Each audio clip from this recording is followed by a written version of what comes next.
aunque en sentido estricto podría de alguna forma discutirse hasta qué punto es un tema de parte general, nosotros lo incluimos dentro de la unidad vinculada al iter criminis. ¿Por qué lo hacemos? Porque en ese camino del delito, en el que en alguna otra clase hablamos, por ejemplo, de los problemas de la tentativa, y ustedes recuerdan que cuando hablamos de la tentativa decíamos que el hecho no se consuma por razones ajenas a la voluntad de la gente. En este caso, hoy tendríamos que ver a dos institutos que se podría decir que de una u otra forma inciden sobre el iter criminis. Y no tienen, digamos, esa nota de ser el famoso tercero que impide la consumación. En un caso, vamos a hablar de la delación premiada. La delación premiada es lo que en una designación, digamos, para tratar de hacerlo un poco más simpático al instituto, le dicen el arrepentido. Parece que suena mejor hablar de que alguien se arrepiente de la realización de un delito y colabora para frustrarlo o para resolverlo. Y el otro instituto es el de la entrega vigilada. En este caso lo que sucede es que quien altera, digamos, el curso del iter criminis, por decirlo de algún modo, es la autoridad oficial. ¿Cómo lo hace? Lo hace no interviniendo ante la mismísima perpetración del delito, dejando que éste suceda, que éste avance, porque está a través de ese avance permitido tratando de esclarecer de un mejor modo todos aquellos que pudieran estar involucrados. Entonces, ya sea porque uno de los que está dentro de aquellos que llevan adelante el delito entrega a los otros, sea porque la autoridad oficial, aún teniendo conocimiento del delito, no lo frena, sino que lo deja seguir adelante, tenemos dos opciones en las que se afecta, por decirlo de algún modo, la forma en que naturalmente se desarrolla el iter criminis. Sobre esto entonces también tienen material colgado en el campus virtual. Hoy mismo subimos una presentación en PowerPoint que también pueden ir siguiendo después con lo que vamos hablando ahora. Uno y otro, delación premiada y entrega vigilada, forman parte de lo que se suelen denominar técnicas especiales de investigación o medios especiales o medios extraordinarios de prueba. O sea que desde este punto de vista tienen una inserción muy clara dentro de lo que sería el desarrollo del proceso penal. Ustedes saben que entre el derecho penal y el derecho procesal penal hay una vinculación muy estrecha. Algunos, por ejemplo Mayer, dicen que virtualmente el derecho procesal penal tendría que ser dentro de nuestras currículas presentado directamente como derecho penal 3, ¿no? Y ambos a su vez tienen también una relación muy estrecha con cuál es el modelo político y el sistema de valores sociales que tiene consagrada una determinada nación, un determinado país.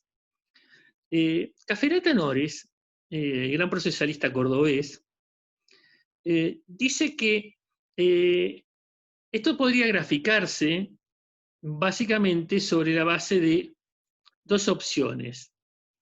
Cuando un Estado pone como central a la propia organización macro, es decir, al propio Estado, normalmente lo que tenemos en el marco del proceso penal es la consagración de un paradigma inquisitorial que repercute en lo que se llama un modelo de control del delito.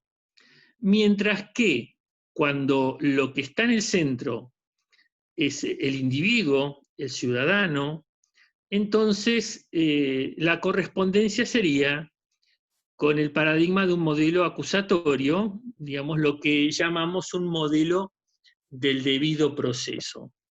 Cuando uno dice que un Estado democrático, el nuestro por ejemplo, tiene que adscribir a un modelo del debido proceso, lo que está diciendo básicamente es que una persona solo puede ser considerada culpable, responsable por un delito, si las pruebas han sido logradas por medio de un procedimiento legal que fue seguido por autoridades oficiales que no se extralimitaron en sus atribuciones. El modelo del debido proceso, entonces, dice Cafferata Nores, consagra básicamente dos valores. El primer valor es que lo que está arriba de todo es el individuo, es decir, la primacía del individuo. Y en segundo lugar, que debe limitarse, que hay una limitación al poder público. Dicho en buen criollo, no se puede llegar a una condena de cualquier modo. Para llegar a una condena debe haberse seguido un procedimiento legal en el que no mediaran extralimitaciones. Esa idea, digamos, del modelo inquisitivo como un modelo coherente con el autoritarismo y el modelo acusatorio como un modelo coherente con la vigencia del Estado de Derecho, el Estado democrático, es una imagen sumamente instalada. Son todos estos aspectos sobre los que en su momento ustedes van a profundizar al hablar de procesal penal. Solo estoy dando una semblanza general para que se pueda entender cuál es el marco dentro del que se insertan los institutos de los que tenemos que hablar hoy. También se podría decir que alguna parte de la doctrina, por ejemplo Langer, siguiendo lo que sería una impronta no tanto continental europea, sino más del Commonwealth, la idea sería que en lugar de hablar de sistema inquisitivo y sistema acusatorio, se hable de un sistema de la investigación oficial en contraste o en contraposición con un sistema de la disputa. En el sistema de la investigación oficial, nosotros lo que tendríamos es un modelo en el que hay una suerte de equipo del Estado que conforman el juez y el fiscal, que estarían comprometidos con el descubrimiento de la verdad, el esclarecimiento del hecho, y entonces frente a esa suerte de tándem, la defensa estaría en un plano inferior. Digamos que la defensa no desplegaría su trabajo solo respecto de la acusación del fiscal, sino que se encontraría con que fiscal y juez juegan en el mismo equipo. Esto se ve con mucha claridad en los sistemas procesales inquisitivos o mixtos, que serían de una suerte de inquisitivo mitigado, en los que incluso uno ve que el propio juez sería un juez instructor, sería el juez que investiga. Y esto no nos es ni tan extraño ni tan lejano como que basta que todos los días vemos en las noticias cuando hablan de los jueces de Comodoro Pi, los jueces federales que son jueces de instrucción. Y uno ve que hay la figura central de la investigación muy pocas veces es el fiscal, sino que es el propio juez el que investiga. El juez fulano lleva adelante la investigación, el juez fulano cita, el juez fulano allana, el juez fulano toma medidas respecto del imputado tal. Bien, y un poco uno ve que el fiscal va como una suerte de sugiriéndole cosas que puede tomar o no el juez y cubriendo una suerte de ayuda hacia el juez que investiga. A veces vemos que se puede incluso el juez, aún dentro de este sistema, delegar una investigación en el fiscal y entonces cubrir un poco mejor el supuesto rol de tercero imparcial, pero siempre es relativo porque si al juez no le gusta la forma en que el fiscal está investigando, puede retomar la investigación, sacársela y llevar adelante la investigación él. Como esto sigue sucediendo, y sigue sucediendo en una jurisdicción tan importante como la nacional, es decir, la federal, por lo menos hasta que se implemente el nuevo Código Procesal Penal, que hoy por hoy solo está vigente en Salta y en Jujuy. En estos días ustedes seguramente escucharán hablar de los proyectos de implementación de ese código, cómo eso reformaría el funcionamiento de la justicia federal, etc. Bien, ese es un modelo. La crítica más clara que se hace a ese modelo, muy elocuente, en su momento Francisco Dálvora, un gran procesalista, decía que quien tiene al juez por investigador necesita a Dios por defensor.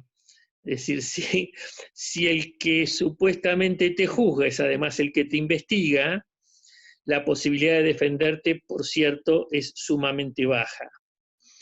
Esto no quiere decir que se carezca totalmente de defensa, sino solo quiere mostrar con elocuencia que en realidad si el juez que me investiga dispone a allanar mi casa, ir a discutirle a ese juez que me allanaron mal, que no había buenos elementos que justificaran que se levantara la garantía constitucional de la inviolabilidad del domicilio y se entrara a mi casa, es sumamente difícil. Y no lo digo porque ese juez vaya a actuar con una suerte de maldad o con un sesgo de querer perjudicarme. La verdad que si actuó, aunque errado, de buena fe, lo que va a pensar es que efectivamente lo que hizo estaba bien hecho y tiene que ser el error muy, muy evidente para que diga, bueno, sí, la verdad que me equivoqué y voy a declarar la nulidad de lo que hice y voy a tirar abajo la investigación que yo inicié. Espero que estas ideas se comprendan acabadamente. Si no, sobre el final volvemos sobre esto con las preguntas que quieran hacer. Enfrente de este modelo de investigación oficial está el llamado modelo de la disputa. En este modelo, que es el modelo del sistema acusatorio, que es el modelo de la Constitución, que es el modelo, como vi ahí un mensajito, en el que el juez cumple la función de un juez de garantía, la verdadera función de un juez imparcial.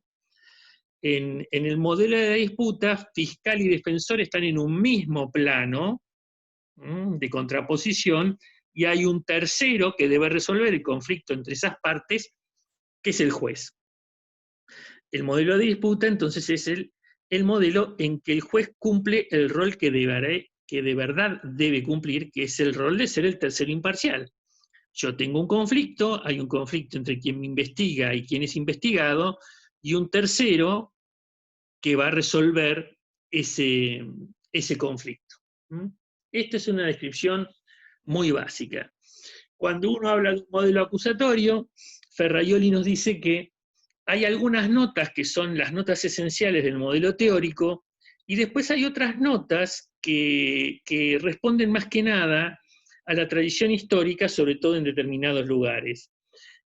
¿Cómo sé yo si estoy frente a un modelo acusatorio o a uno que no lo es? Bueno, lo que tengo que mirar primero es si hay una separación rígida entre el juez y la acusación. En segundo lugar, que la acusación y la defensa actúen en un pie de igualdad. que el proceso sea público y que el juicio básicamente sea oral. Esas 4 notas son las notas que, dice Ferraioli, hacen al modelo teórico. En ¿Podría cambio, repetirla, por favor? Antes sí, de... es rígida separación entre juez y acusación, igualdad entre acusación y defensa, publicidad y oralidad del juicio. De todas maneras, les vuelvo a insistir, esto que estoy diciendo después lo tienen disponible en el PowerPoint que se subió al campus virtual, ¿eh? O sea que ahí lo van a poder repasar. Después existen lo que se llaman notas de la tradición histórica, que el ejercicio de la acción penal sea discrecional, que los jueces sean de carácter electivo, que los órganos acusadores estén sujetos al poder ejecutivo, que haya la exclusión de la motivación de los jurados. Bueno, estas son notas que vemos en el sistema acusatorio, sobre todo norteamericano. Son notas de su propia tradición histórica, no son necesarias ni esenciales al modelo. Con esto quiero decir simplemente que pueden o no estar. ¿Por qué decimos que un modelo acusatorio es el modelo que impone la Constitución? Bueno, no solo porque es el que derivaría de la lectura adecuada de los principios constitucionales vinculados, sino porque además cuando uno mira cuál era históricamente el único proceso previsto dentro de la Constitución, el que estaba previsto era el llamado del juicio político. Y el desarrollo del juicio político conforme la Constitución, dice Binder, es uno que muestra con elocuencia que la misión del juez es juzgar y no investigar. ¿Y por qué dice que esto surge evidente? Porque en el sistema de juicio político, una de las cámaras, la de diputados, tiene la función de acusar, y otra de las cámaras, la de senadores, la de juzgar. Y dice Binder, de este diseño se desprenden básicamente 2 consecuencias. Primera, que nunca el juez debe estar contaminado por la investigación previa, y segundo, que lo propiamente jurisdiccional es la realización del juicio y no de la investigación. Sentado esto, podemos entonces avanzar hacia el primero de los institutos que hoy nos va a ocupar, que es el de la llamada delación premiada o el arrepentido, o a veces lo llaman también el colaborador eficaz, aunque bien entendido cada una de estas designaciones podría estar haciendo alusión a un universo de casos o de actitudes distintas.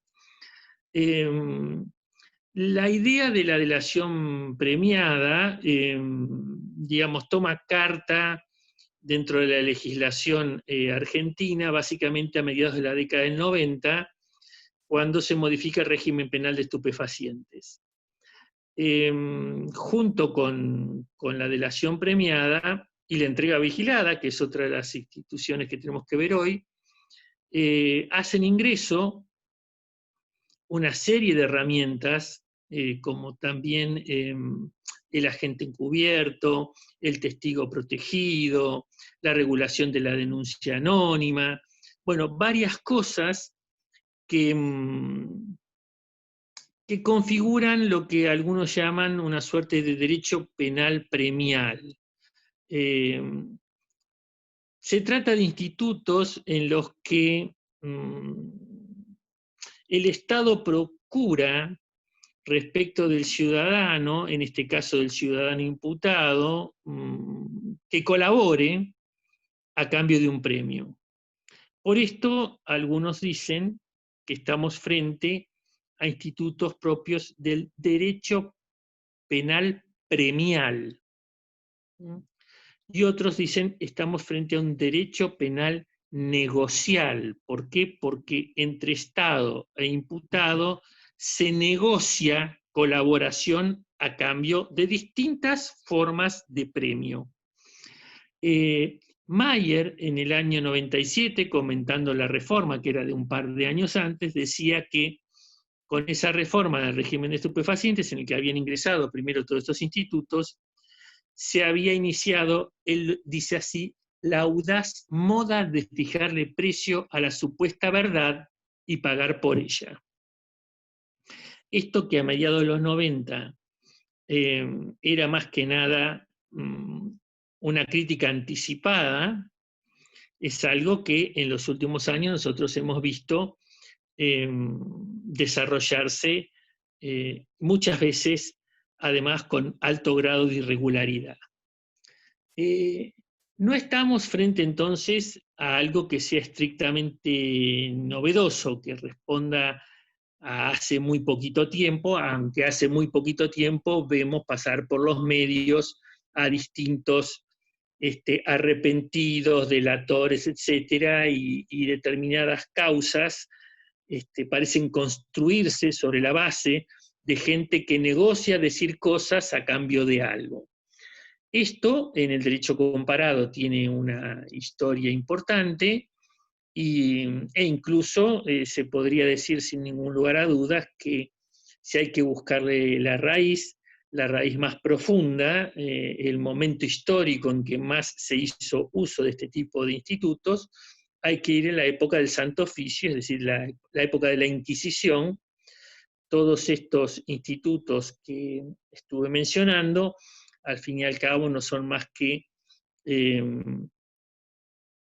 la actualización, una arquitecto diría la puesta en valor de un edificio viejo, el arreglar, revocar y pintar, llamarlo distinto, y es el retorno de los institutos del arsenal inquisitorial, digamos, a la posmodernidad. Esto lo graficó con mucha elocuencia Ferraioli, diciendo lo siguiente. Esto es textual de Ferraioli en su obra Derecho y Razón de 1985. Dijo, por desgracia, la práctica de la contratación y del intercambio entre confesión y delaciones por una parte e impunidad o reducciones de pena por otra, ha sido siempre una tentación recurrente en la historia del derecho penal, de la legislación y más todavía de la jurisdicción, por la tendencia de los jueces y sobre todo de los instructores a hacer uso de su poder de disposición para obtener de cualquier modo la colaboración de los imputados. Desde una perspectiva general, estos institutos lo que vemos es que forman parte de una suerte de política criminal internacional. Organismos vinculados a la especialización en distintas ramas de crimen internacional de Naciones Unidas, el propio Gafi en el tema de lavado de dinero. Primero, la universalización, es decir, que todos los países que están dentro del sistema tienen que consagrar este tipo de reformas. Segundo, su ordinarización, es decir, que dejen de considerarse cosas excepcionales o extraordinarias para transformarse en técnicas de investigación habituales. Es decir, que ya esto no se trate nada más de excepciones a las que permitimos entrar sobre texto de la persecución de un delito singularmente grave, sino que esto podría utilizarse para investigar cualquier cosa. Desde la perspectiva de la discusión de todos estos institutos, hay, bueno, la existencia de una gran cantidad de planteos de inconstitucionalidad por afectación de distintas garantías constitucionales de ese debido proceso. Y también se han ensayado algunas respuestas desde el ámbito judicial de más alto nivel que ha descartado estas inconstitucionalidades y ha admitido su uso dentro del marco de supuestos de excepción. Por decirlo de algún modo, se ha reconocido una suerte de zona de respuestas posibles. Yo suelo plantear que estaríamos frente a institutos cuya constitucionalidad es dudosa, pero no debemos contentarnos con decir que es dudosa como para afirmarla en general, sino que como es dudosa debe constatarse en el caso particular, en el caso concreto, en la forma en la que se usó dentro de una determinada investigación, para ver si se encuentra dentro de esa zona de respuestas posibles, o si francamente hubo un mal uso que genere una concreta declaración de inconstitucionalidad. Todas las discusiones de esa naturaleza que se han dado hasta ahora son discusiones que de algún modo se podría decir que quedaban asordinadas, que no tenían una gran repercusión, porque si bien todos estos institutos estaban vigentes, y después veremos en cuántos regímenes especiales, pero al menos en la ley de estupefacientes desde 1994, iban pasando los años, se podría decir, iban pasando las décadas, sin que hubiera un uso intensivo de estos medios. En los últimos años, lo que se ha visto es que se ha hecho un uso mucho mayor de esto, y que además han tomado los casos en los que se usó una gran repercusión pública. Y esto pareciera demostrar que estamos en una suerte de momento de quiebre. Hasta hace poco tiempo estaríamos dentro de lo que Silva Sánchez llama la función simbólica. Es decir, existían, se estaban cumpliendo los compromisos internacionales firmados de incorporar este tipo de institutos, se estaba cumpliendo las pautas de universalización de Gafi o de Naciones Unidas, pero más allá de la declamación normativa no había un uso intenso. En cambio, cuando se piensa usar, pasamos a lo que Silva Sánchez llama la función instrumental. Ya no es simplemente una normativa simbólica, está ahí pero no la uso, sino se transforma en algo que efectivamente estoy usando. Y entonces aquellos problemas que no parecían problemas importantes en la práctica forense, en el día a día de los tribunales, porque no se usaban, entonces la discusión parecía que se daba en un plano simplemente teórico de esa legislación simbólica. Ahora vemos que tenemos problemas concretos, tenemos casos concretos en los que vemos que esto pasa. Solo para anticipar una cosa para que se entienda que apunto. Cuando se habla de la delación premiado del arrepentido, normalmente la idea genérica era que en una determinada investigación de un delito grave vos tratabas de lograr que alguno de los que estaban investigados, entre comillas, se quebrara y colaborara. Alguno. Entonces uno decía, bueno, dentro de una investigación, ¿cuántos arrepentidos podés tener? ¿Cuántos delatores premiados? ¿Qué sé yo? 1, 2. Y sin embargo, hemos visto en los últimos 2 años causas en las que un fiscal y un juez hacían una investigación en la que tenían decenas de arrepentidos y que sistemáticamente agarraban y metían a un empresario o a un exfuncionario preso para apretarlo, para lograr que, entre comillas, se arrepintiera y a cambio de eso le dejaran salir escarcelado y seguir el proceso en libertad. Y entonces pasaste de tener una situación excepcional de un arrepentido o 2 arrepentidos para investigar un hecho, a una situación en la que toda una investigación se construye sobre la base de sucesivos arrepentidos, todos se van arrepintiendo. Bien, esto, para entender de qué estamos hablando. Este derecho penal premial que trajo todas estas instituciones ingresó entonces por la ley de estupefacientes, la ley 24424 del año 95 modificó la ley 23737, todo esto lo tienen después en el PowerPoint. Y después fue expandiéndose.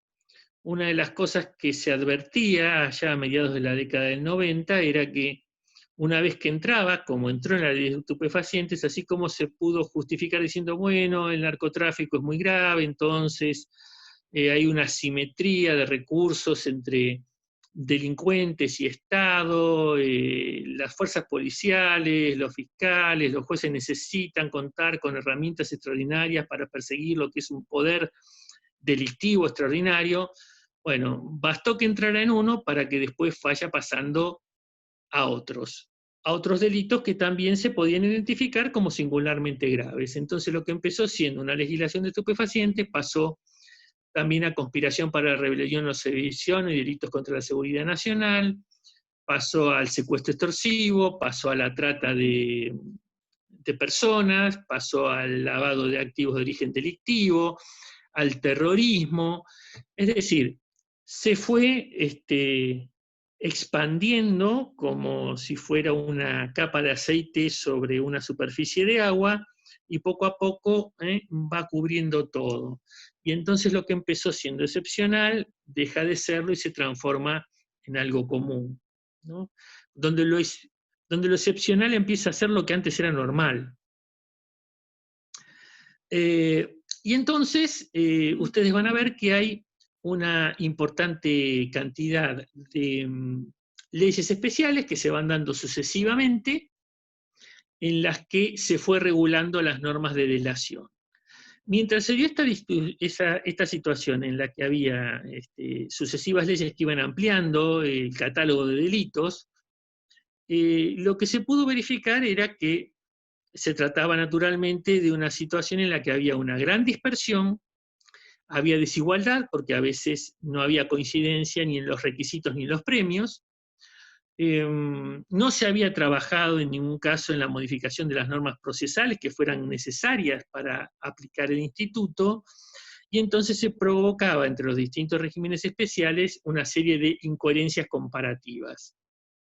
Se puede decir que todo esto básicamente encuentra una solución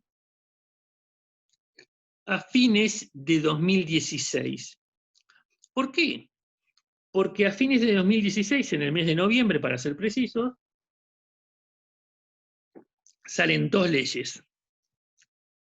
Una el día 2 y otra el día 22. Es decir, con simplemente 20 días de diferencia, sale la ley 27.304, que establece el régimen general del arrepentido o colaborador eficaz. Esas son las designaciones por las que opta la ley. La ley no habla de delación premiada, habla de arrepentido o colaborador eficaz.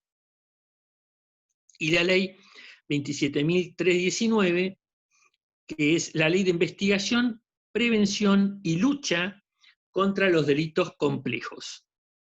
En esta segunda ley se regula lo que tiene que ver con el agente encubierto, el agente revelador, el informante, la entrega vigilada y la prórroga de jurisdicción.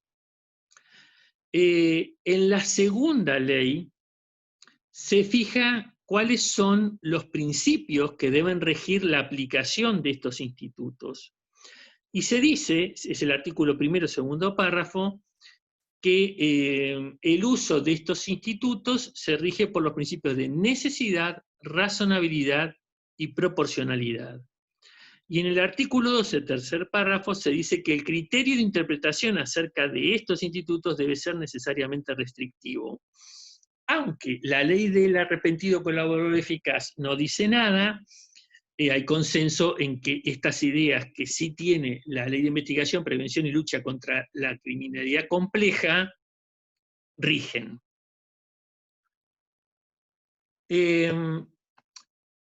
Tanto para unos como otros de estos institutos especiales, se podría decir que la disputa que se da es entre la idea de una matriz inquisitorial, que es de donde vienen, y cómo esto se conjuga con el llamado principio de superioridad ética del Estado, ¿no? En la persecución penal.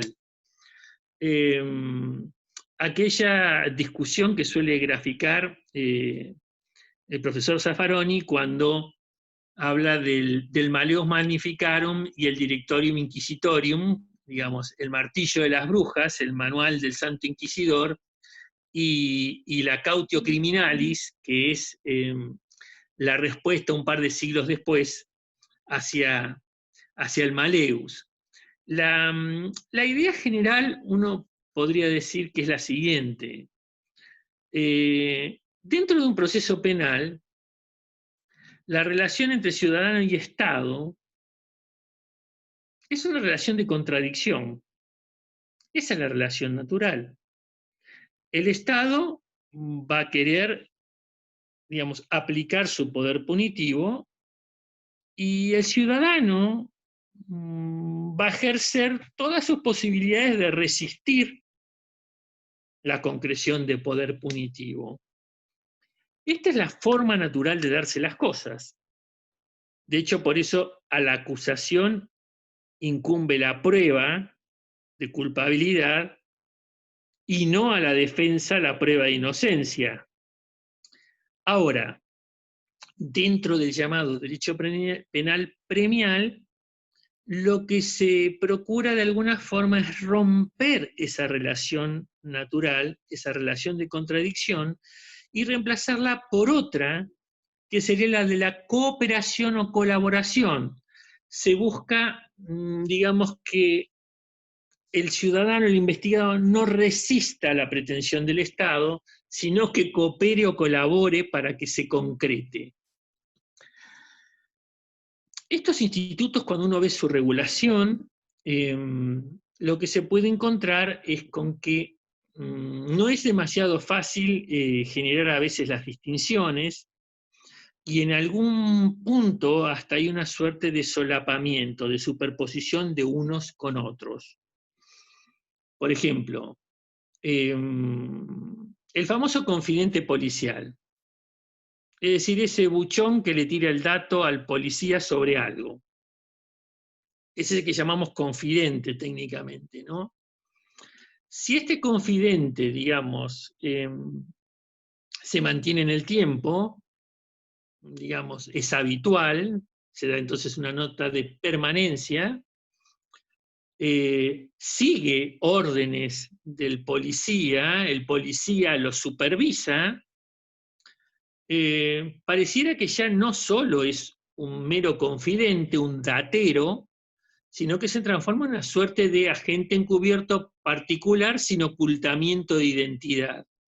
Y por eso en el derecho español se suele hablar que esta sería una suerte de infiltración sobrevenida o semipública. Si vamos sobre algo un poco más complejo que el simple confidente y hablamos del informante, nosotros tenemos regulados el llamado informante con reserva de identidad, artículos 3 y 14 de la ley 27.319. Y esta reserva de identidad además tiene una protección importante, a tal punto que revelar dolosa o culposamente al informante es delito, conforme al artículo 17 de la misma ley. Y respecto de qué delitos admitimos la figura del informante, bueno, respecto de una serie de delitos graves: privación ilegal de la libertad calificada, secuestro extorsivo, delitos de lesa humanidad, homicidios simples y agravados, violación simple y calificada por muerte de la víctima, sustracción de menores, robo a bancos y narcotráfico. Es decir, un grupo de delitos graves respecto de los que admitimos que haya un informante al que le reservamos la identidad y protegemos la identidad al punto que si alguien la revela en forma dolosa o culposa comete un delito. No solo eso, sino que además a veces ese informante lo podemos formalizar dentro de un sistema de recompensas.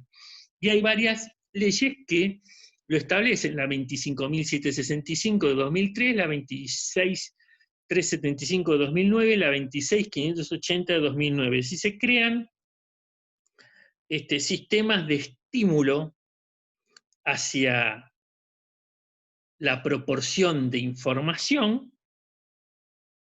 que son pagos en efectivo.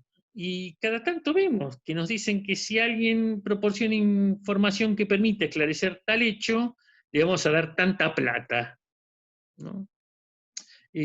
Ustedes se dan cuenta que esto tiene siempre una nota de peligrosidad que le es inherente, ¿no? ¿Qué tiene que ver con la confiabilidad de la información que se proporciona? Si yo agarro y le digo a alguien que se va a ganar un montón de plata si me da información que permite esclarecer un delito, digamos, no se trata de un ciudadano que está consustanciado de los valores republicanos y quiere colaborar con la administración de la justicia, sino que se está comprando información. Bien, el que la vende muchas veces puede no dar información certera, puede dar información que no sea suficientemente clara, correspondiente con la realidad, sino que puede estar dando información porque tiene un interés en tapar algo o un interés simplemente en hacer plata. Entonces, bueno, ese es un problema.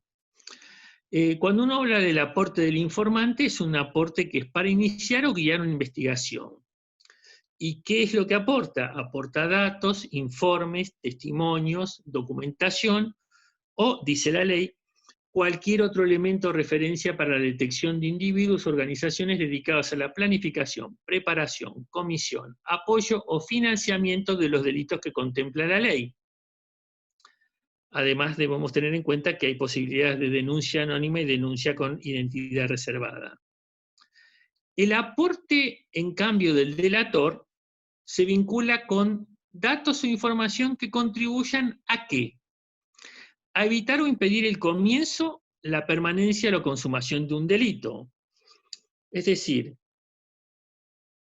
un delator es alguien que nos va a proporcionar datos o información que contribuyan a que no comience el delito, a que no alcancemos el momento de la tentativa o a que no alcancemos el momento de la consumación.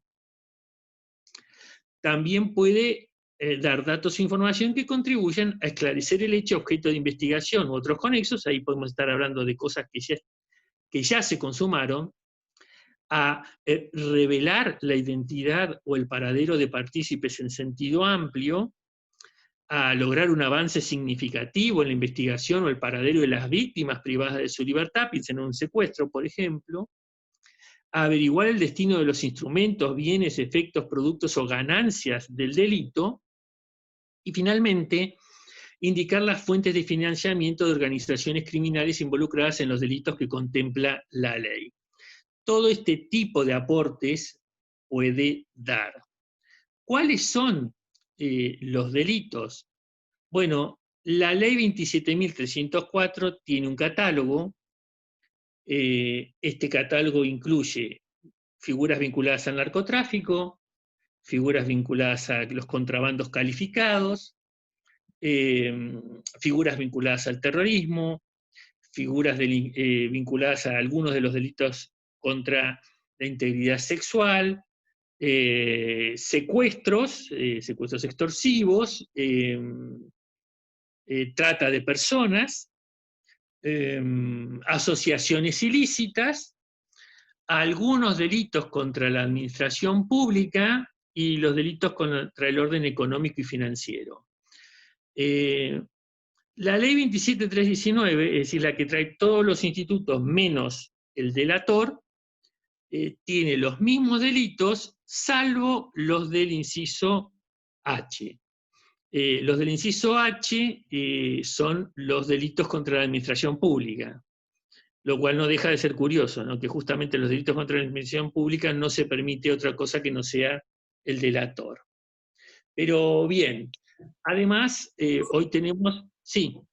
La figura del sujeto que no comete el delito, pero que quiere aportar, que quiere contribuir y que el Estado le garantiza algo a cambio. Si no le garantiza algo, el sujeto incurre en delitos porque es cómplice, porque no delata el hecho. ¿Qué pasa con el sujeto que no es parte ni de asociación ilícita ni del delito en sí, sino que es un tercero el cual cree tener un conocimiento de los elementos que se presentan en el delito. Esa sería una figura que podría ser la de un informante, no sería un delator. El delator es alguien que por esencia forma parte del grupo que está delinquiendo.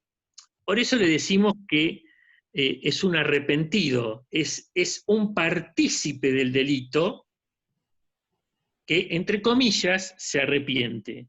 ¿Por qué digo entre comillas se arrepiente? Porque en realidad no es que se arrepiente. En realidad lo que hace es negociar, mejorar su situación a costa de los otros por un premio. O sea, no se arrepiente de nada. No hay ningún requisito que permita conectar una máquina y decir, a ver, ¿realmente tiene un arrepentimiento moral de lo que hizo? Entonces lo admito. ¿Volvió para atrás? No, no se arrepintió, simplemente se anticipó a los demás que participaron del hecho con él y negoció primero. Es eso. Ahora, la situación del tercero, del que no es partícipe del delito, bien, es alguien que simplemente tiene información. Esa información, digamos, puede canalizarlo simplemente como un buen ciudadano, sabe que pasó algo, lo denuncia, lo pone en conocimiento. O vemos estas figuras para determinados delitos graves de estímulos de buen ciudadano. Dice, bueno, usted tiene información, tráigala, le voy a pagar por la información. Eso pregunto. Pero no es alguien que participó en una acción de encubrimiento, ni mucho menos, si el sujeto, por tener información vital, no la entrega de buena fe, sino que la entrega bajo una paga o una felicitación por parte del Estado, un apremio por esa situación. No incurriría nunca en una complicidad, de hecho, de encubrir al sujeto. Si, bueno, yo no los delato, pero bueno, si el Estado me paga, por ahí les doy información, me explico lo que digo, porque estaría sabiendo de los elementos de la acción delictiva y no los estaría diciendo, no estaría actuando debidamente. A ver,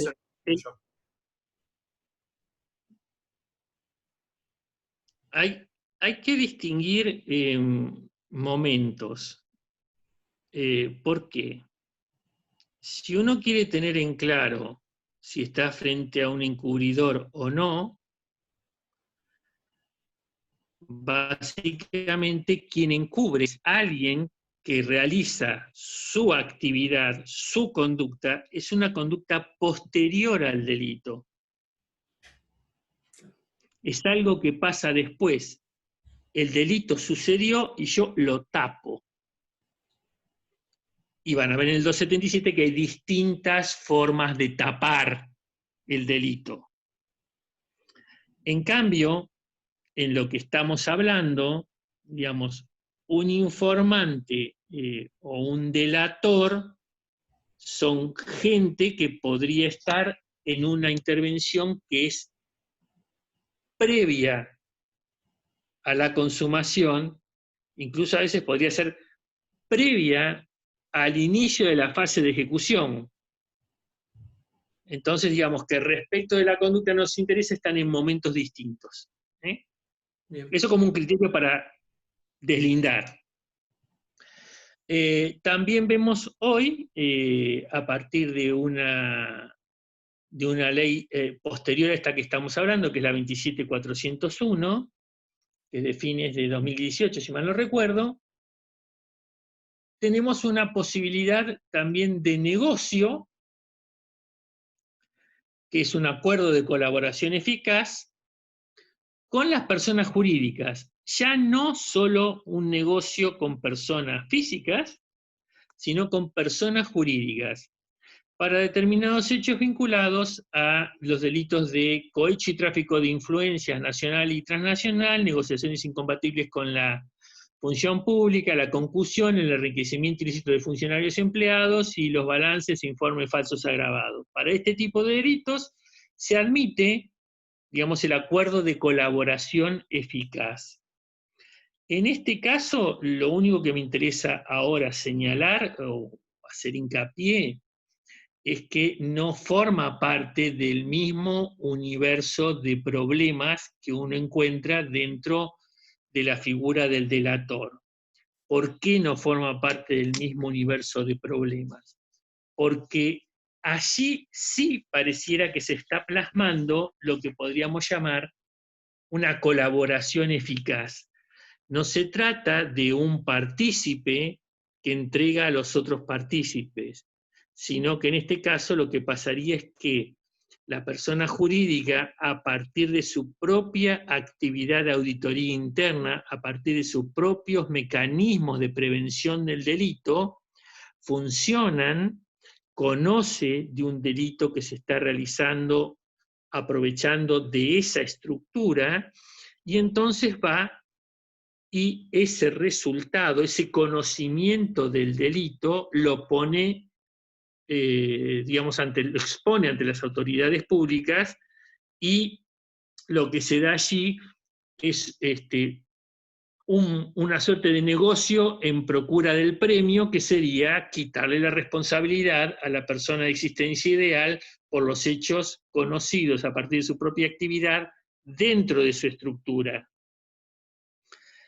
Es decir, que en este caso no estaríamos hablando de el partícipe del delito que entrega a los otros, sino que estaríamos hablando de una actividad dentro de una estructura compleja que, buscando prevenir delitos, los encuentra y los pone en conocimiento del Estado.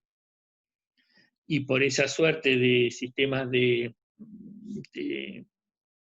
¿cómo les diría?, de buscar la promoción de estas conductas, se ofrece como consecuencia de exteriorizarlo así, la posibilidad de no ser penado, no tener la responsabilidad corporativa por el hecho interno.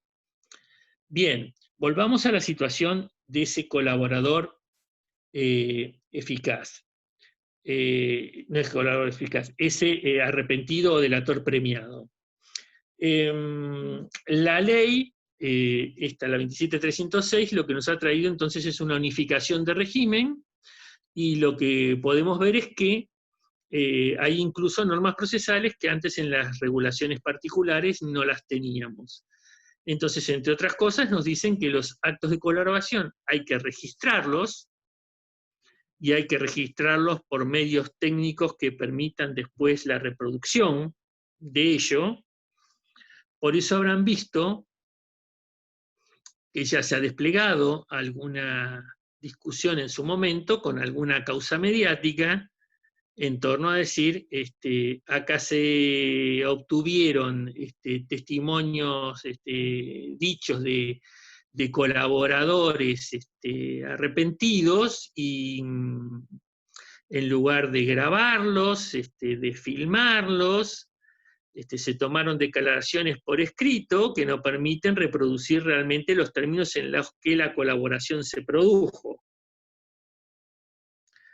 Y eso va a generar seguramente algunas discusiones importantes. Habrá que ver cómo evoluciona la jurisprudencia en estos casos graves conocidos sobre el particular, sobre todo teniendo en cuenta la facilidad de medios que hay hoy para, sin ningún lugar a duda, poder grabar todos los términos de una exposición, de una conversación, de cómo se dio el diálogo, qué es lo que se dijo y dejó de decir, cuáles fueron las preguntas, máxime cuando esto se hace a espaldas de la defensa de los imputados, porque esto es muy importante tenerlo en cuenta. Es decir, si hago un acuerdo de colaboración eficaz, ese acuerdo de colaboración, digamos, lo tengo que registrar, lo tengo que formalizar, y es algo que pasa entre el fiscal y el arrepentido con su defensor, pero no los demás que le entrega. Los demás van a vivir las consecuencias de la entrega. Y entonces de allí la importancia de que aquello que se registre de tal manera que pueda haber control. Entonces, si la registración no se hace de manera que pueda haber debido control, puede haber una afectación al derecho de defensa, y esto puede tener problemas. Pero doctor, Está muy bien que una consulta, cuando se hace una declaración así, por más que sea ante el fiscal, cuando se va a homologar esa declaración, ¿no se hace ante el juez y debería ser suficiente? Ante el juez se homologa los términos del acuerdo, pero el juez no recibe la declaración y la declaración se hace frente a él. Se le presenta un documento que dicen que fulano con el fiscal perengano y en presencia del defensor de fulano se pusieron de acuerdo en que lo van a meter dentro del régimen de arrepentidos. Que la información que proporciona fulano es tal, tal, tal y tal, y que como consecuencia de eso, el fiscal tanto va a permitir, no sé, una baja de calificación legal, admitir que le den una excarcelación, etc.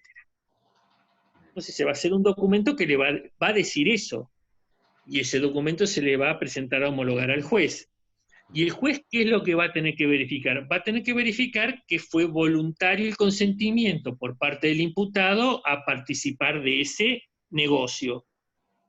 Verificada la voluntariedad, se admite, digamos, se homologa el acuerdo, y después hay un tiempo para que esa información que se recabó se verifique, se establezca entonces que el aporte fue efectivo, fue útil, y entonces se merece el premio. Esto dicho todo en términos burdos, ¿no? Pero se verifica que merece el premio, digamos, tiene un año para verificarse eso, que se merece el premio. Pasado el año y verificado que el premio se merecía, porque la información que le proporcionó era buena, permitió avanzar la investigación, entonces cobran efectos aquellas condiciones que se habían homologado. Y una vez que está esto homologado, se incorpora al proceso. Quiere decir entonces que aquellos que, entre comillas, se ven perjudicados por este acuerdo, lo que conocen tardíamente son los términos del acuerdo. Y si quisieran controvertir la forma en la que se llegó al acuerdo, tendría que poder acudirse a aquel registro que hubo de los actos de colaboración original. Y si ese registro no es fidedigno, no es controlable, entonces estamos frente a un problema. Es eso. Esto es un tema más procesal que otra cosa. Perfecto. No, si la ley determinaba cuáles eran las herramientas como para que eso sea legal. En este caso, una filmación. ¿Está determinado eso? No dice estrictamente una filmación, pero dice por medios técnicos que permitan el adecuado control. Claro. Habría que ver cuáles son. Y esto, por falta de precisión, que no es que esté mal la falta de precisión, porque al fin y al cabo los medios técnicos evolucionan y vos haces una ley que tiene, digamos, vocación de permanencia en el tiempo. Entonces, hace 2 o 3 años era impensable que estuviera pasando lo que estamos haciendo ahora, que vos en tu casa me preguntes a mí en la mía. Yo contestándote con mi celular y vos, no sé, también con tu celular o con tu computadora. Esto hace poco tiempo era impensable y no hubiera existido una cláusula en la ley que diga la clase se debe dar por Zoom y que discutamos si se debe dar por Zoom, por Google Meet, por Webex o por una llamada telefónica individual a cada uno. No, lo que diría es la clase debe darse de una manera que pueda haber interactividad. Listo. Ahora, en este momento uno diría, ¿y si es tan fácil generar condiciones de reproducción posterior para control óptimas, audiovisuales, ¿por qué voy a seguir con la vieja escritura por poco a máquina en un papel impreso donde el que lee resume lo que el otro dijo y donde ninguna de las cosas que pasaron en el medio, desde tonos, miradas, contornos, etcétera, está presente? ¿Por qué? Digamos, ¿por qué pudiendo optar por la mejor manera de documentarlo, optás por la peor? Esa sería la pregunta, ¿no? Y En hay este que ver caso después también qué respuesta se le da. debería haber una responsabilidad del juez. Si una causa que ya lleva más de 2 o 3 años y que la sociedad está Del esperando fiscal, respuesta, porque el que lo está se haciendo es el embarra de esa fiscal. manera, Del fiscal. El que lo hace es el fiscal. claro, por eso, pero la sociedad es como que está esperando respuestas, o culpables o no Claro. culpables. Y después de tantos Perdón. años, si se embarra de esa manera. ¿Puedo hacer una pregunta? ¿Y Sí, claro. cómo se da esa relación, no? Porque ahora el arrepentido es el que negocia con el fiscal. Y Sí, en el sistema que no es acusatorio, cuando, sí. o sea, en el inquisitivo Ujú, o en la investigación oficial, ¿dónde es el juez sí. entonces? Y en ese caso, ¿qué negociaría el juez con el arrepentido?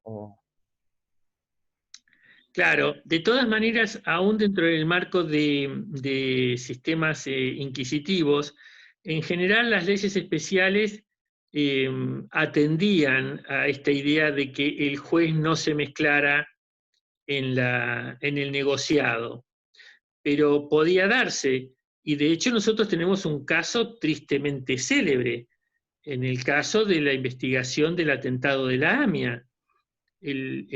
La famosa causa en la que se imputa al ex juez federal Galeano por haber negociado con el policía bonaerense la entrega de una determinada versión, a cambio, si mal no me acuerdo, eran de algo de $400.000 de recompensa. O sea Claro. que estamos hablando de algo que tiene Tejeldín, pone acá Ariel Greco tal cual, el policía bonaerense era Tejeldín. Esto que estamos hablando, estos problemas, estas irregularidades, estas cosas han sucedido y tenemos causas dando vueltas todavía con esto, ¿no? Claro, Así porque que, me surgió esa duda, si es en cierto punto, o sea, constitucionalmente no, pero si de hecho es admisible, como dijo usted en Comodoro Pi, el sistema inquisitivo, entonces, ¿cómo se daría en ese caso? Pero, claro, hay bueno, regulaciones. se da de esta manera. Con esta ley, aún dentro del sistema inquisitivo, del sistema federal, ustedes vieron que el que negociaba con los arrepentidos era el fiscal. Y después el juez Claro. homologaba, porque en este caso hay una norma específica que dice que debe ser con el fiscal. Y de hecho está bien que sea con el fiscal, que sea con la contraparte, no con quien supuestamente tiene que ser el tercero imparcial, ¿no? Para avanzar, y ya en los últimos minutos, ¿no? Si bien la nueva regulación es bastante más precisa que todo lo anterior, siguen habiendo algunos problemas que llamamos pendientes. Digamos, homologado el acuerdo, se incorpora al proceso, pero la información del artículo 7 que pudiera necesitar ser reservada para que no se frustre el aporte, no queda claro cómo funcionaría. Es decir, si una vez que se homologa tengo que ponerlo en el proceso a disposición de los demás, de pronto aquello que pongo en el proceso a disposición de los demás puede frustrar la obtención del producto del delito, la ubicación de alguien, etc. O sea, esto no queda muy claro cómo va a funcionar. Tampoco está claro, por ejemplo, si se puede delatar más de una vez, o si se puede colaborar interesadamente más de una vez. O sea, como no fija límites, pareciera que sí. O sea, pudiera ser que yo hiciera una suerte de uso intensivo de esto. Es decir, participo de delitos y si me pescan, delato. Y busco mejorar mi situación. Como que pudiera hacerlo más de una vez. Para terminar, el tema que nos quedaba era la entrega vigilada. En la entrega vigilada, que normalmente es un instituto que se presenta luego de que se dé una suerte de combinación de los otros, es decir, cuando se da la situación de la entrega vigilada, digamos que el sistema judicial está totalmente informado de cómo, cuándo y dónde va a suceder el delito, y sin embargo, se decide no frustrarlo. Se decide que el delito siga adelante. Y esta posibilidad de conocimiento previo muchas veces es producto o de que tienen un agente encubierto, o de que tuvieron un delator premiado que entregó, o que se hicieron interceptación de comunicación. Es decir, pasaron cosas, muchas veces vinculadas a técnicas especiales de investigación, que hicieron que se cuente con ese dato preciso. Y entonces esto que está regulado en los artículos 15 y 16 de la ley 27.319, ¿por qué se adopta? ¿Por qué voy a dejar que un delito que sé que va a pasar, dónde va a pasar, quién va a ser el responsable, por qué voy a dejar que suceda? Si el principio general es que hay una obligación de intervenir, o sea, de evitar o de frustrar el delito. Bueno, porque se da determinados supuestos de criminalidad compleja en los que es importante poder profundizar la investigación, y entonces para descubrir lo más importante tengo que dejar que suceda lo menos importante, aunque sea delictivo, ¿sí? Como pone acá Ariel, para prevenir un delito mayor, digamos, tendría que permitir la existencia de un delito menor, o a veces no es que se permite un delito menor, sino que se permite que el delito mayor siga avanzando así como viene, porque quiero llegar a atrapar a la mayor cantidad de responsables posible. Esto es muy común, empezó con el tema de estupefacientes, imagínense que se sabe exactamente cuándo va a entrar, por ejemplo, la droga de un país productor hacia un país básicamente de consumo o de distribución. Y se sabe cómo va a llegar, en qué container, quién la mandó, quién la va a recibir, y sin embargo, imaginen, país de distribución, se sabe que de acá va a salir hacia otro lado. Entonces, yo podría cortar el tránsito de la droga aquí, pero entonces no sabría quién es el destinatario final. Entonces se genera este instituto, que es un instituto vinculado con la cooperación y la coordinación entre países para procurar evitar la impunidad de este tipo de delitos. Y entonces, aunque yo sé que va a pasar por acá y cuándo va a pasar, controlo que eso suceda y dejo que siga de largo, y que en el destinatario final se proceda a la interceptación, a la frustración definitiva del delito. Fíjense, el artículo 15 dice que el juez de oficio o a pedido del Ministerio Público Fiscal, en audiencia unilateral, puede autorizar que se postergue la detención de personas o el secuestro de bienes cuando estime que la ejecución inmediata de dichas medidas puede comprometer el éxito de la investigación. Es decir, que fíjense que acá se está fijando una regla en la que se afecta cómo se desplegaría normalmente la actividad oficial frente a un determinado iter criminis. De pronto aquello que podría quedar en una tentativa no se lo frustra, se lo deja seguir adelante, y entonces se permite una consumación. Sí, los delitos, ahí a la pregunta que se hizo, los delitos son los que ya mencioné, los delitos que están dentro del sistema de la ley 27.319, no es cualquier delito. Entonces, ahora voy a la otra pregunta, que es uno de los problemas.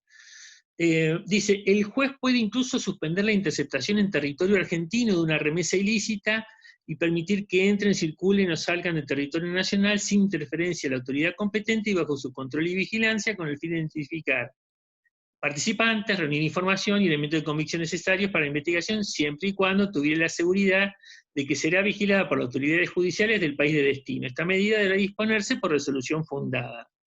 Es decir, eso les indica el 15, segundo párrafo, toda la finalidad y todas las cosas que pueden pasar.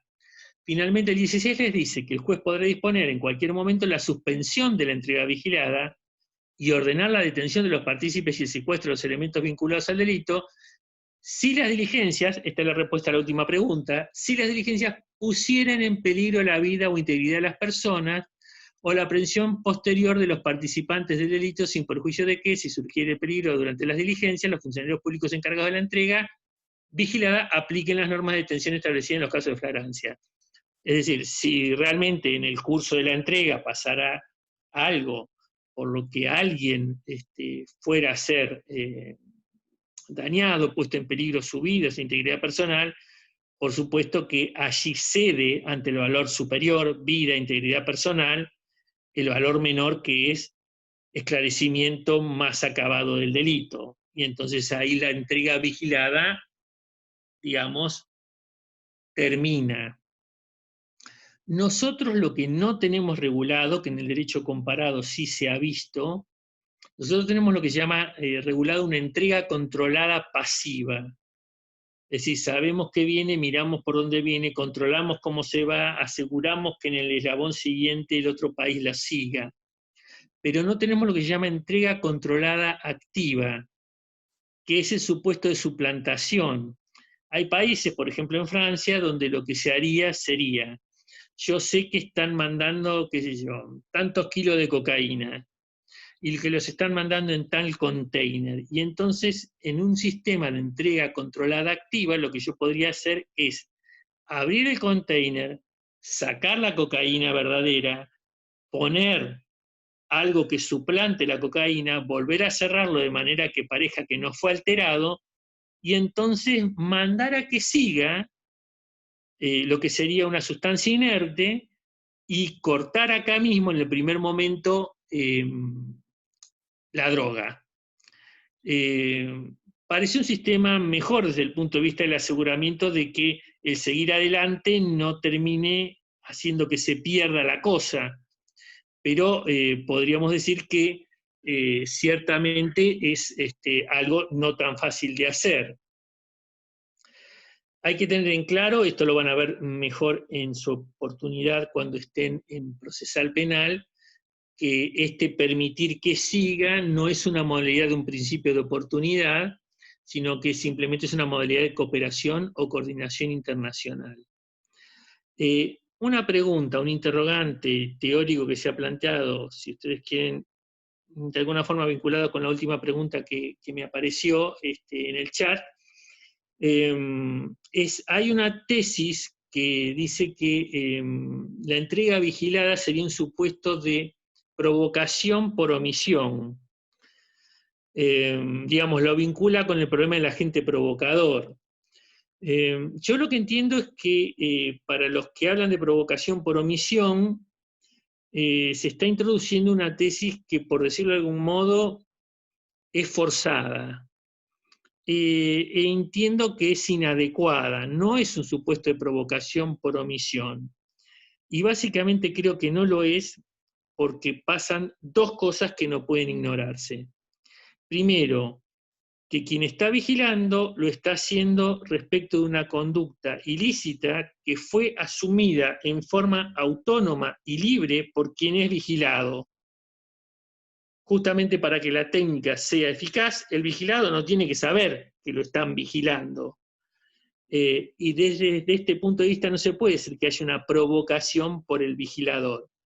Segundo, que la demora en interrumpir, digamos, en actividades como podría ser el tráfico de estupefacientes, no significa necesariamente que se llegue a una consumación que era evitable, porque en realidad la forma en que están redactados los tipos de la ley de estupefacientes, en que hay una equiparación en lo que sería una progresividad de conductas encadenadas, hace que ya en el momento en que le llega la permisión de entrega, ya hay consumaciones anteriores, respecto de las que entonces no es que se está permitiendo, digamos, evitar una tentativa, sino que ya había un delito consumado enfrente. Con esto entonces tienen sintéticamente expuestos cuáles son estos dos institutos. ¿Alguna pregunta de alguien sobre esto? Yo tengo una duda. Sí. Josefina habla. Josefina. ¿Quién determina el premio, por ejemplo, del arrepentido? La ley. O sea, no es Ya está arbitrario. estipulado por ley. La ley dice qué tipo de disminución de pena o qué tipo de beneficio puede tener. Depende un de la beneficio que afirmación. buscan mucho es el siguiente, y que también es lo que se presta a pensar que en muchos casos podés no estar frente a una conducta voluntaria. Por eso se dice que el juez, en el momento de la homologación, lo que tiene que verificar es que realmente hubo un consentimiento válido, que es una actitud voluntaria. ¿A qué me refiero? A que yo agarro ya a un tipo, lo meto preso, y teniéndolo preso, lo mantengo en prisión preventiva, y de esa manera lo estoy, entre comillas, apretando, coaccionando, y le digo, te mantengo esta calificación. Con esta calificación vos quedás adentro.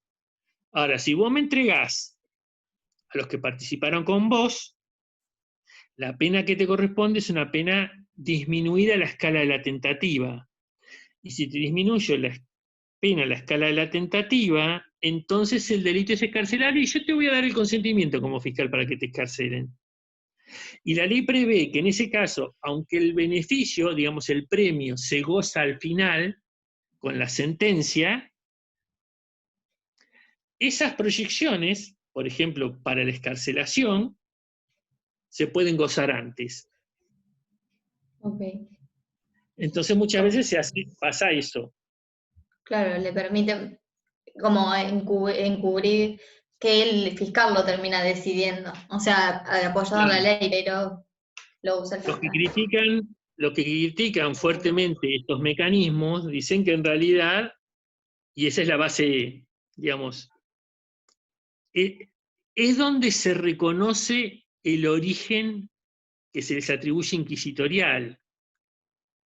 Es decir, al fin y al cabo, digamos, en una forma más sofisticada, si querés, en una forma en la que no se ve chorrear sangre, yo te estoy coaccionando, te estoy torturando.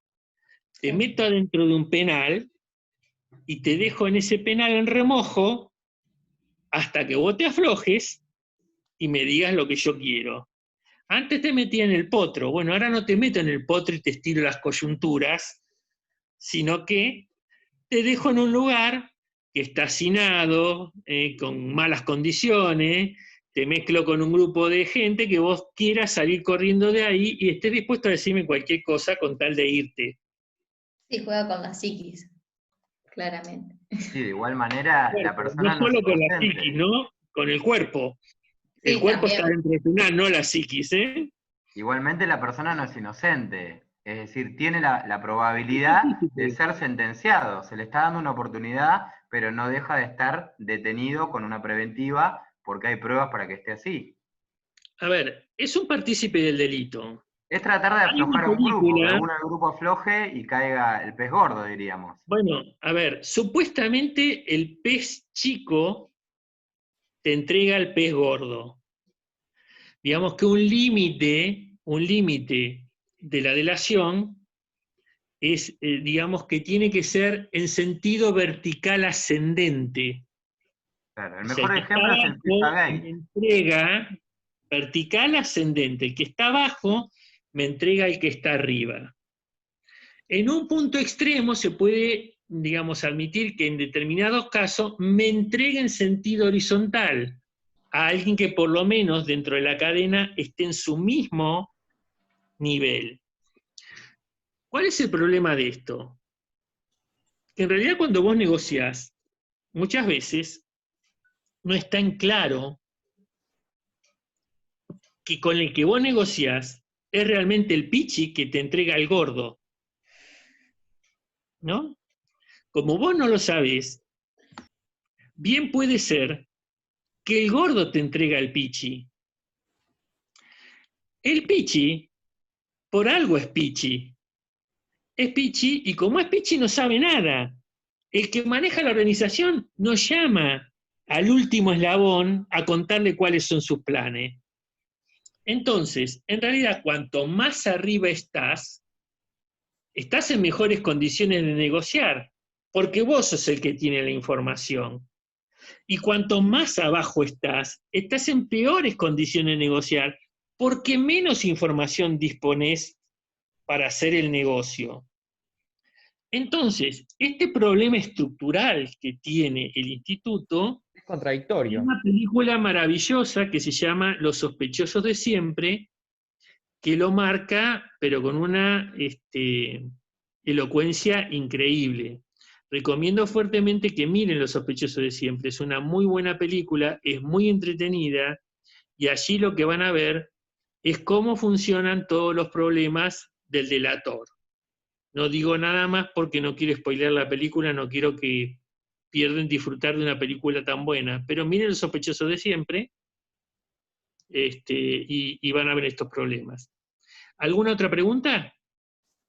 Y si el sujeto no concurre en las cuestiones del 171 del Código Procesal Penal para declinarle la prisión, para declinarle la posibilidad de salir en libertad y estar bajo prisión preventiva, ¿qué podría hacer? Si el sujeto puede salir, ¿cómo hace la defensa para poder acordar eso? Si el sujeto no quiere, no es voluntario, no tiene forma de apretar en algunos casos. Ahí sí sería voluntario, ahí sí sería válido, en esos casos. Donde el sujeto no queda condicionado a lo que dice el código de quedar en prisión preventiva. A ver. Después no puede utilizar una herramienta para evitar que suceda esa extorsión, entre comillas. Bueno, La libertad, por si ejemplo. no lo tenés, el tema de tener a un tipo en prisión preventiva, por supuesto que es el modo más extremo de ejercer presión. Claro, sigo. Por supuesto. Constitucionalmente lo pienso directamente, no solamente el Código Procesal Penal. Si no lo tenés en prisión preventiva, pareciera que es menos probable que la conducta no fuera voluntaria. Es bastante, digamos, indicativo el hecho de que vos ves que en general negocian recién después de que los meten preso, o negocian cuando ven que es inminente que van a ir presos, ¿no? Y que cuando no pareciera que hay peligro de ir presos, no ves que comúnmente salgan corriendo a arrepentirse. Pero puede ser que sí. A ver, el hecho de que, por ejemplo, yo prefiero hablar de delación premiada y no de arrepentimiento, no quiere decir que desconozca que pudiera haber algún caso en el que alguien tenga arrepentimiento moral, que se arrepienta de lo que hizo y quiera colaborar. ¿Puede ser? Sí, puede ser. ¿Es lo más probable? Yo diría que no. Yo diría que no. Nadie creo que se agarraría más de lo agarrado que está. En general lo que pasa es lo otro. ¿Cuándo se genera el espacio de colaboración? Cuando ya no tengo margen para eludir mi responsabilidad. Y entonces ya estoy muerto y busco mejorar. ¿Cómo busco mejorar? Entregando a otros.